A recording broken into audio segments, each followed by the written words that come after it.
পিলখানায় সংঘটিত হত্যাকাণ্ড তদন্তের জন্য গঠিত জাতীয় স্বাধীন তদন্ত কমিশনের সভাপতি বিডিআরের সাবেক মহাপরিচালক মেজর জেনারেল অবসরপ্রাপ্ত আলম ফজলুর রহমান বলেছেন, পিলখানায় বিডিআর হত্যাকাণ্ডের ঘটনায় তদন্ত কমিশন 2 জন পলাতক আওয়ামী নেতার জবানবন্দি নিয়েছে। এই 2 নেতা ইমেইলে জবানবন্দি দিয়েছেন। তারা হলেন আওয়ামী লীগের সভাপতিমণ্ডলীর সদস্য জাহাঙ্গীর কবির নানক ও আওয়ামী লীগের কেন্দ্রীয় কমিটির সাংগঠনিক সম্পাদক এবং সাবেক মন্ত্রী মির্জা আজম।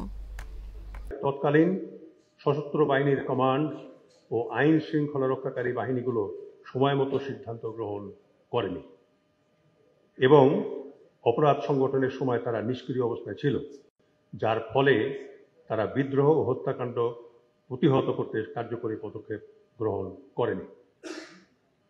তৎকালীন গোয়েন্দা সংস্থাগুলো দায়িত্ব পালনে চরম অবহেলা ও ব্যর্থতার পরিচয় দিয়েছে বলে এ পর্যন্ত প্রাপ্ত তথ্যে প্রতীয়মান।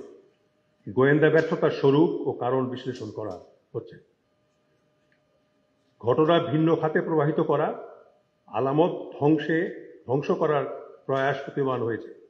এর পিছনে দায়ী ব্যক্তি ও সংস্থাগুলোকে চিহ্নিত করা হচ্ছে। পিলখানায় হত্যাযজ্ঞ চলাকালে কিছু গণমাধ্যম পক্ষপাতদুষ্ট সংবাদ প্রচার করার মাধ্যমে বিদ্রোহ উস্কে দিয়েছে এবং একই সাথে পরিকল্পিতভাবে সামরিক অফিসারদের ভাবমূর্তি ক্ষুণ্ণ করার প্রয়াস চালিয়েছে বলে প্রতীয়মান হয়েছে। বিদেশি সংশ্লিষ্টতা সম্পর্কে ভুক্তভোগী ও প্রত্যক্ষদর্শীর কাছ থেকে বেশ কিছু তথ্য প্রমাণ পাওয়া গেছে, যেগুলো যাচাই বাছাই ও বিশ্লেষণ করা হচ্ছে। এখন পর্যন্ত প্রাপ্ত তথ্য অনুযায়ী কমিশন মনে করে যে সময়মতো সামরিক ব্যবস্থা গ্রহণ করলে এই নৃশংস হত্যাকাণ্ড ও অন্যান্য অপরাধ প্রতিরোধ করা যেত। বুধবার পিলখানায় সংঘটিত হত্যাকাণ্ড তদন্তের জন্য গঠিত জাতীয় স্বাধীন তদন্ত কমিশনের 3য় সংবাদ সম্মেলনে এই কথা জানান তিনি। স্বাধীন তদন্ত কমিশনের সভাপতি বিডিআরের সাবেক মহাপরিচালক মেজর জেনারেল অবসরপ্রাপ্ত আলম ফজলুর রহমান বলেন, বেঁচে ফিরে আসা 15 জন অফিসারের সাক্ষাৎকার গ্রহণ করা হয়েছে। এছাড়াও 50 জন বেঁচে যাওয়া অফিসারদের লিখিত জবানবন্দি প্রদান করার জন্য সেনা সদরের মাধ্যমে ব্যক্তিগতভাবে চিঠি দেওয়া হয়েছে। 2টি সম্মেলনে তাদের সঙ্গে সার্বিক বিষয়ে মতবিনিময় হয়েছে। তদন্তের সাথে গৃহীত পদক্ষেপ, দেশ থেকে নিষেধাজ্ঞা, প্রাপ্ত তথ্য বিশ্লেষণ ও তদন্ত কার্যক্রমে অধিকতর সাক্ষ্য গ্রহণের জন্য কমিশন 33 জন ব্যক্তির দেশ ত্যাগের উপর নিষেধাজ্ঞা জারি করেছে।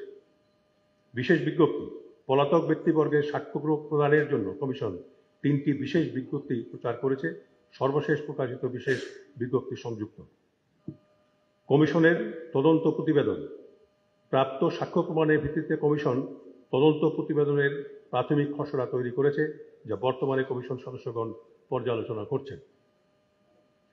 কিছু গুরুত্বপূর্ণ সাক্ষীর সাক্ষ্য গ্রহণ চলমান রয়েছে এবং প্রাপ্ত তথ্য উপাত্ত বিশ্লেষণের জন্য আরও কিছু গুরুত্বপূর্ণ ব্যক্তিবর্গের পুনঃ সাক্ষ্য গ্রহণ প্রয়োজন হবে।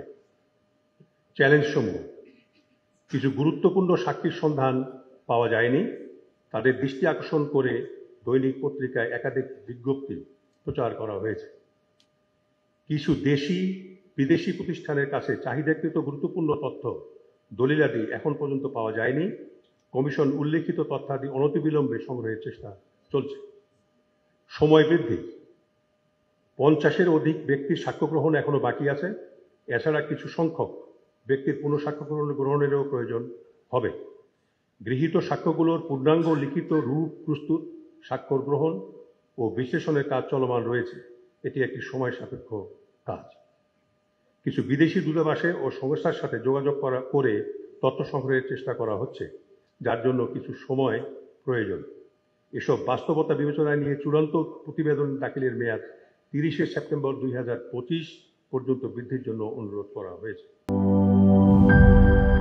সানবিট সব দিবে সামাল। সানবিট ম্যাজিক প্রেস, ডিশওয়াশিং এর মাথা ঘোরানো সলিউশন।